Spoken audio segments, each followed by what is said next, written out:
اللہ تبارک و تعالی نے ہر امت اور قوم کو کسی نہ کسی فتنہ اور آزمائش میں ہمیشہ مبتلا کیا ہے، جس کی خبر پیغمبروں نے اپنے اقوام کو دی ہے۔ امت محمدیہ کے لیے ایک بڑی آزمائش وحشی اور درندہ صفت قوم کے خروج لکھ دی گئی ہے۔ آخری نبی محمد صلی اللہ علیہ وسلم حدیث شریف میں اس فتنے کی خبر وضاحت کے ساتھ بیان کی ہے۔ اس وحشی قوم کا نام یاجوج ماجوج ہے۔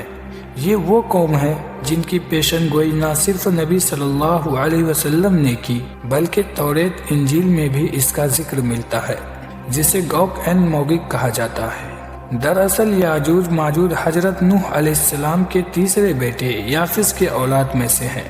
یہ لوگ شمالی مشرقی ایشیا میں زندگی بسر کرتے تھے اور اپنے ارد گرد کے علاقوں پر ہمیشہ وحشیانہ حملہ کیا کرتے تھے۔ ان کی آبادی چین سے مغرب میں ترکستان تک پھیلی ہوئی تھی۔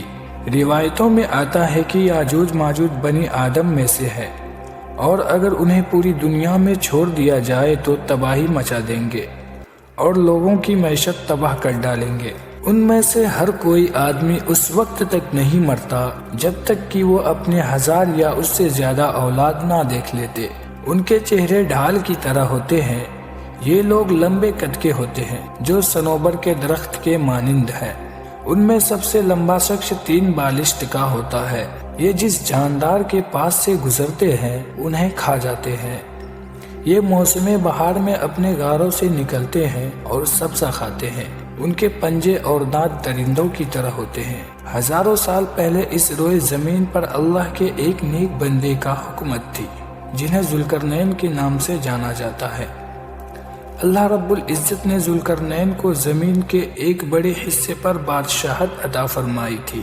آپ نے مشرق و مغرب کا سفر بھی کیا تھا۔ مؤرخین کے مطابق قرآن مجید میں جس شخص کا ذکر آیا ہے دراصل وہ ایران کا بڑا بادشاہ خورس تھا، جسے سائرس اعظم بھی کہا جاتا ہے۔ جب حضرت ذوالقرنین نے شمال کا سفر کیا تو آپ کا گزر مشرقی ترکستان اور مغلستان کے علاقوں سے ہوا۔ یہ علاقہ 2 بڑے پہاڑوں کے بیچ آباد تھا اور پہاڑ کے اس پار یاجوج ماجوج رہا کرتے تھے۔ ان لوگوں نے ذوالقرنین سے یاجوج ماجوج کے فتنے کی شکایت کی اور کہا کہ یہ قوم بار بار ان علاقوں میں حملہ کر کے فساد پھیلاتا ہے، لہٰذا حضرت ذوالقرنین نے یاجوج ماجوج کے الغار سے حفاظت کے خاطر پہاڑوں کے درمیان ایک مضبوط دیوار تعمیر کروائی جو لوہے اور پگھلے ہوئے تانبے سے بنائی گئی تھی۔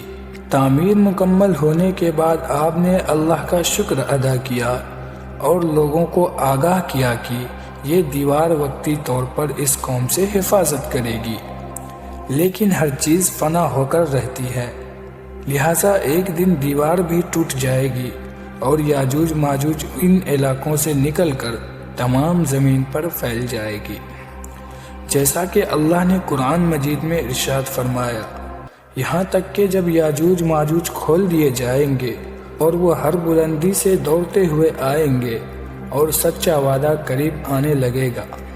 حضرت ابو ہریرہ رضی اللہ تعالی عنہ سے روایت ہے کہ حضور صلی اللہ علیہ وسلم نے ارشاد فرمایا، پھر وہ دیوار توڑ کر لوگوں پر نکل آئیں گے اور سارا پانی پی جائیں گے۔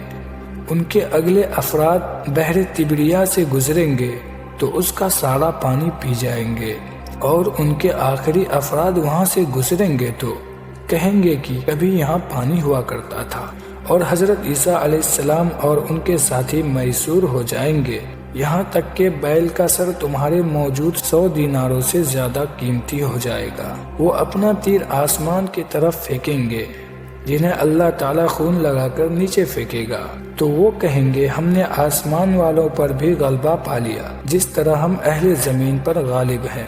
ایک روایت میں ہے کہ بے شک یاجوج ماجوج روزانہ دیوار توڑتے ہیں، جب وہ مکمل ٹوٹنے کے قریب ہوتے ہیں تو انہیں سورج کی چھائی نظر آتی ہے۔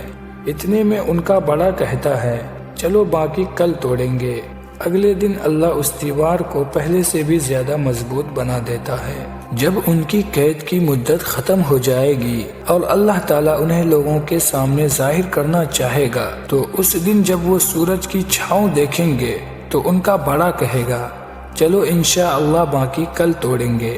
جب وہ اگلے دن آئیں گے انشاءاللہ کہنے کی برکت سے دیوار اتنا ہی ہوگا جتنا چھوڑ کر گئے تھے۔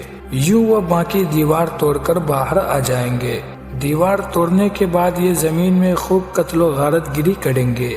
یہ سب قیامت کے قریب ہوگا۔ حضرت عیسیٰ علیہ السلام ان کے لیے ہلاکت کی دعا فرمائیں گے تو اللہ ان کی گردنوں میں کیڑا پیدا فرمائے گا جس سے یہ فوراً مر جائیں گے۔ پوری زمین پر ان کی لاشوں کی بدبو پھیل جائے گی۔ پھر اللہ ایک قسم کے پرندوں کو بھیجے گا جو ان کی لاشیں اٹھا کر جہاں خدا چاہے گا پھینک آئے گا، اور اس طرح یاجوج ماجوج کا خاتمہ ہو جائے گا۔ مؤرخین کے مطابق سرزمین قفقاز میں دریائے خزر اور دریائے سیاح کے درمیان ایک پہاڑوں کا سلسلہ ہے جو ایک دیوار کی طرح شمال اور جنوب کو ایک دوسرے سے الگ کرتا ہے۔ اس میں ایک دیوار کی طرح کا درہ بھی موجود ہے جو مشہور درہ دریال ہے۔ یہاں ایک قدیم تاریخی لوہے کا دیوار نظر آتی ہے۔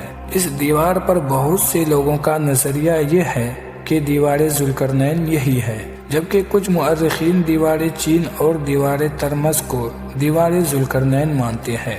دیوار ذوالقرنین کہاں بنائی گئی ہے اور کہاں ہے اس کا علم صرف اور صرف اللہ تعالیٰ کو ہی ہے، اور وقت ہونے پر یاجوج ماجوج اس دیوار کو توڑ کر نکل آئیں گے۔ تو دوستو ویڈیو کیسا لگا کمنٹ میں ضرور بتانا، اور ایسے ہی نالجبل ویڈیو کے لیے چینل کو سبسکرائب کر لینا۔